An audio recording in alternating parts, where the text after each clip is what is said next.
cost of home repairs really adds up. Homeowners across the state will soon have help making necessary fixes. Taylor Tashef learned about this. She joins us now. Taylor. Alicia, Pennsylvania has a lot of older homes that need crucial repairs, but homeowners might not have the money to pay for them. That's where the Whole Home Repairs program can help. A lot of people are struggling financially and just don't have the means to correct some of the deficiencies in their homes. Between bills and the cost of groceries, home repairs often end up on the back burner. Repairs get pushed to the side.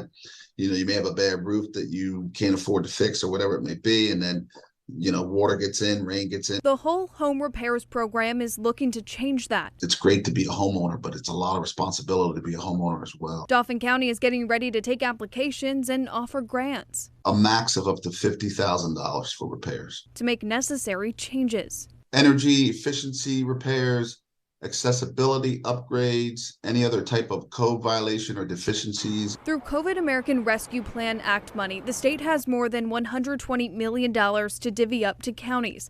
Lancaster County is getting the most in the Midstate. Just short of about $4 million.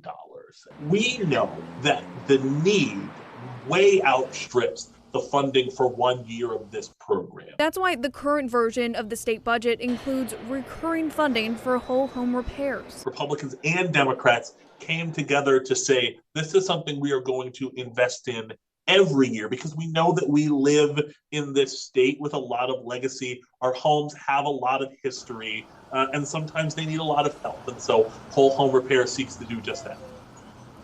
That budget, of course, has not yet been signed. As for the program, homeowners qualify if their household income is 80% or less of the area's median income. Applications open for the program Tuesday. Dauphin County says it has enough funds to cover repairs for about 60 homes. Live in studio, Taylor Tashef, ABC 27 News. Thank you, Taylor.